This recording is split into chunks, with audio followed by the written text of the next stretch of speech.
Hey, what's up everyone? This is Silver Slayer. Welcome back for another video. Before we start, I just want to say I'm doing my 15,000 subscriber giveaway tomorrow, giving away some really cool silver that I think all of you guys will enjoy, whether you stack, high premium, low premium, whatever the case is. So stay tuned for that. Make sure to go enter in my entry video I posted a couple days ago for a chance to win some silver. But anyways, today we're talking about if silver stacking is dangerous or not. I definitely think it can be. With any investment, you can make a lot of money and you can lose a lot of money. There's pros and cons to both. There's different types of stacking. So we're going to go over why silver stacking can be dangerous and how to avoid that. So every time I make a video, I kind of brainstorm it out on a piece of paper, write down, just ideas, things that I've learned, some pointers, some tips to throw out there, maybe some things to kind of jog your memory or maybe just kind of get your brain flowing. And I came down to three to four categories. So silver stacking, really, it depends on four factors. There's where you buy from, when you buy, what you're buying, and also selling. So we're going to go over all four of those, and I'm going to kind of list some things that come to mind when I'm talking about each of these categories and how you really should have a buyer beware of when you're purchasing silver. So or stacking it, more generally. So where you buy from should really be important. I always mention this. So whatever type of silver you're purchasing should depend where you buy from. If you're buying pandas, maybe APMEX has the best deal for pandas, but maybe Modern Coin Mart or Jam Bullion or even like Jaeger's Poured Silver, depending on what type of silver you buy, has a better deal for another type. Like you don't buy poured silver from APMEX. You would go to Jaeger's Poured Silver for APMEX. If you're going to buy pandas, you wouldn't go to Jaeger's Poured Silver. You would go to APMEX to buy pandas. And depending on, what type of silver you're buying. So a lot of people make one purchase every month. So for that month, if you're going to buy some more high premium coins, maybe start looking at sites like Modern Coin Mart. Or maybe if for that month you're gonna buy some junk silver, some constitutional silver, then you might want to go to your local coin shop or go somewhere online that has some good junk silver deals. So I hope you guys can kind of understand the gist of that. So definitely think about, you don't want to buy all your silver from one place, just like you don't buy all your groceries from one store. Just like you don't buy all your clothes from one place, you don't buy all your food from the same place. So you definitely want to think about that, because if you do, you'll be paying a lot higher premiums for some of these coins that you could be getting deals for. And not only that, but depending on where you buy from, there's also fakes. You can get a lot of fake silver, especially for buying from eBay or going to buying or trading with people. So I just watched a YouTuber that bought a 5-ounce gold bar, and it was gold plated, but the inside was filled with titanium or whatever.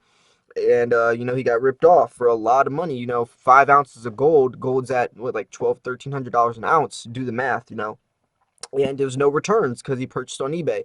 And that's a prime example of being very careful of where you buy from, because you can get ripped off. Also, depending on where you buy from, the condition might not be up to your standard. If you on eBay and there's no returns, and you have a coin that has a scratch on it, or some oil finger, some smudges on from your fingerprints, or maybe the coin just was poorly taken care of, or there's smudges on it, then you're screwed. And even not even talking about just that case, but maybe if it's in like a protective capsule, or a lot of these coins come in like boxes or like gift sets or presentation boxes and stuff, and the box is dinged up, that can greatly devalue the price of your coins, and it'll make it a lot harder to sell in the future. So even if you might not care as much, you'd be like, oh, well, it's a little scratch. When you go to resell that coin, your potential buyer might care. And that's what's important if you're trying to get these premiums back and get your full price back to make actual profit. So depending on where you buy from should be very important. When you buy also is very key. Because let's say I started buying silver like 8 years ago. It was around it's always been around like the $20 to $22 mark when I got the first couple years I started. So I'm used to a higher spot price.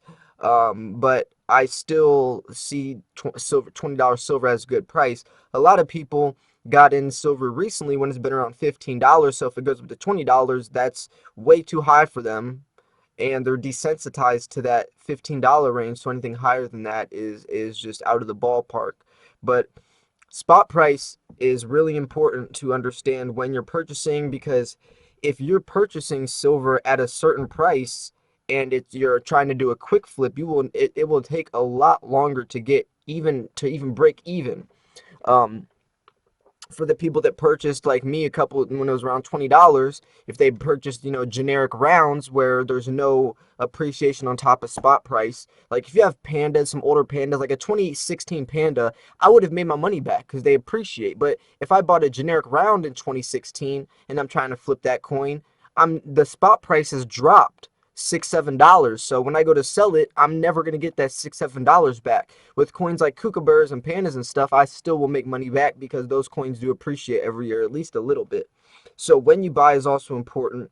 But also when you buy, you can also get better deals. Like let's say the 2017 Rwanda Rooster came out when I purchased that. It was a couple dollars over spot price, and now that coin is like $70. So it would be much smarter to purchase that coin right when it comes out, just like I did when I just bought the 2019 Rwanda pig this year. I actually unboxed it yesterday on a video, and I bought it for like $23. If I was to 2 3 years down the line from now, if I was going to buy that coin and it's like $80, that's definitely not a deal. Like if I was going to try to buy the 2017 Rwanda Roosters right now and pay $70, that would be silly of me. Why wouldn't I just buy the 2019 Year of the Pig, which is, the same coin, looks the same, and I could just save the $60 premium and just wait a couple of years to flip it when it appreciates. So some of these coins aren't always a good buy right at the moment. Sometimes you miss out on the buying window that you can have, or that you could purchase from, to make the most potential for your profits. Especially if you're looking at silver for a monetary value of just more of just a dollar sign, you definitely want to consider this. Some people don't mind paying the premiums because they're purchasing the silver because they like the coins. This case is more for people who are actually trying to make money off of this, whether it's for retirement or quick flippers or investors. If it's more of a hobby and you don't mind paying the premiums, then whatever, it's your money. As long as you get the coin, then that's good for you. But a lot of people, they don't have that opportunity or that option, or just that's not the direction they want to go. And silver stacking is an individual type of investment. So now we can go into what you buy. So what you buy is also very important. If you're buying numismatics, it can be very dangerous. You need to make sure you understand what, like, the mintage numbers, how many mintage numbers of that coin are produced every year. What's a low number compared to normal, like American Eagles, they pump out millions and millions. Pandas, they usually have around like 8 million every year produced. Kookaburras are 300 to 500,000 produced every year. And you need to know this stuff, because if you're looking at a new coin you want to purchase and looking to see if it's going to make money in the future, look at the mintage numbers. Look how many are produced every year. Look at the fill orders of how many actually were bought that year compared to the maximum mintage that the mint will make, to see how many are highly sought after. You need to look at these things to really understand. Look at the grading. If you're looking at the category of Morgans, because Morgans are starting to become more of a numismatic coin, what's the most common year for Morgans? I know 1921s are, and 1887s.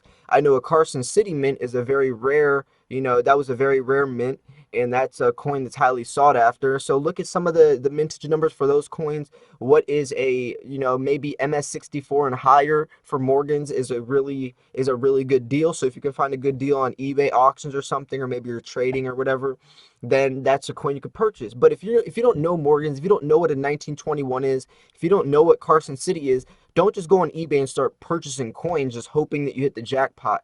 Do your research, understand, do your knowledge, especially with any investment you want to. Before you start putting your own money in, make sure you understand it all, because if not, it can severely hurt your stack and you can lose a lot of money. So also, when we're talking about selling, you always need to think about how you're going to sell. It's so easy to just buy on AppMex and just buy, buy, buy, buy, buy, but you never think about how you're going to sell those coins. You know, that's a lot of people get stuck with that. You can get stuck with a lot of silver that you don't know what to do with. You know, think about how you're going to sell this if you're not going to your local coin shop. You know, what are you going to do if you have thousands of ounces of silver? If you have to make an eBay page and list every single one of those coins, it can take years to list thousands of ounces of coins, write a description for every coin, stay up to date with all of your, you know, man, then you have PayPal fees and you have eBay fees, and it just can be a train wreck of a show. So be careful when you're thinking about that. Also, not knowing, you know, how you're going to get the premiums back, because some of these coins you might try to say the coin is worth this much, but if someone's not willing to give you that much money, then you can't really sell the coin for that much, or you'll be sitting on it for so long.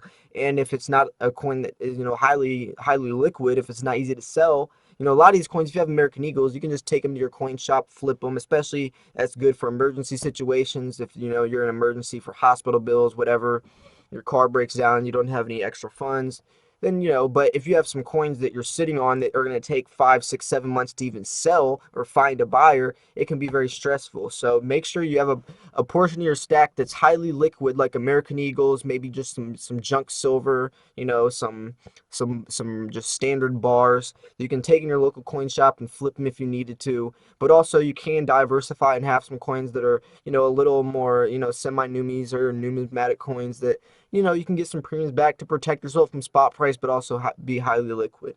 But anyways, I hope this video was helpful. These were my my tips and my little silver stacking advice for people to really protect yourself from the danger side of silver stacking. From my experience that I've had over the several years, these are the 4 categories and the points that I made inside of those categories on how to protect yourself, how to make the most from your investments, and also how to purchase silver, you know, safely. So anyways, I hope you guys did enjoy this video. If you did, make sure to give it a thumbs up. This was Silver Slayer. I will see you guys soon. Peace.